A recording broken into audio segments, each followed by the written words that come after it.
Y'all, so today I was in a mood for a meatball sub, and I just wanted to share with you guys how I made it. So I started off with some ground beef and some onions and bell peppers, and then for my beef broth I went ahead and I made it with this beef base, and also I added some hot water to that with some black pepper and a little of this dried garlic. This dried garlic, once it sets in the beef broth, the warm mixture is going to plump up and just give it like a nice good flavor.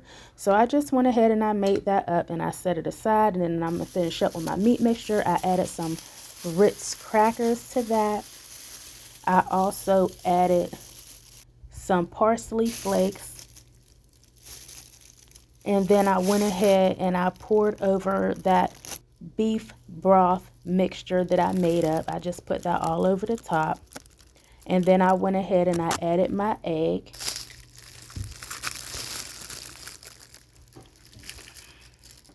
So I'm just going to give that a quick mix. Do not over mix, y'all, because that's just going to make your meatballs tough. You want your meatballs to be nice, juicy, and tender.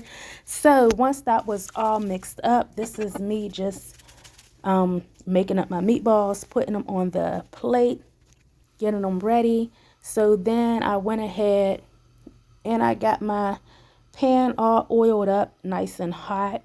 Then I went ahead and I just added those meatballs to the pan. I'm trying to get a nice good sear all over the meatballs. So once I gave them a flip and I got it seared on all sides, I went ahead and I placed those meatballs in the oven. I put them in the oven on 350 for probably about 20 minutes until they were cooked completely, no pink in the middle. So once they were done, I went ahead and hold on, wait, I'm just gonna check these. Okay, see, these are all done, no pink.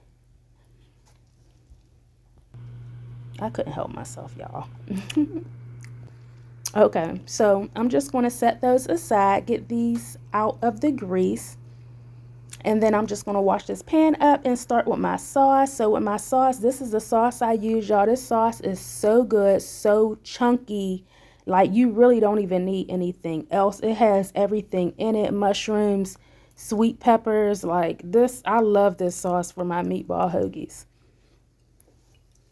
So once I got my sauce in the pan, I just went ahead and I added those meatballs back to the sauce. My little taste tester, y'all. So I went ahead and I just made sure the sauce was all over the meatballs. At this point, if you do like sugar in yours, you can add just a little sugar. As you can see, I just added a little sugar packet that I had just left over from when I had got coffee or whatever. So I'm just gonna mix up the meatballs and the sauce, get everything all mixed up. Then I'm gonna cover that up.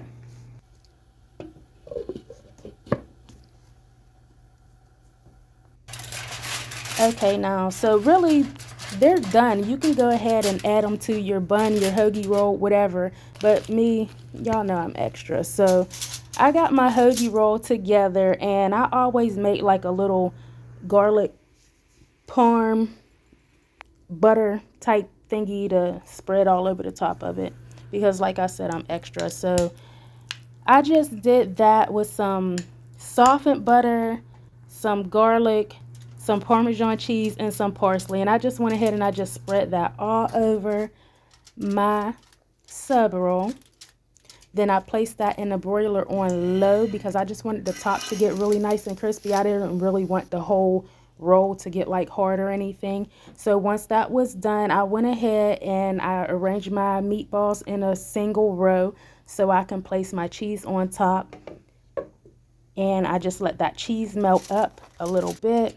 Got my bun together. Ooh, y'all, look at that. So then I went ahead and moved my pan just a little closer because this is probably going to get a little messy. So I added my meatballs to the bun. Look at that cheese pool, y'all.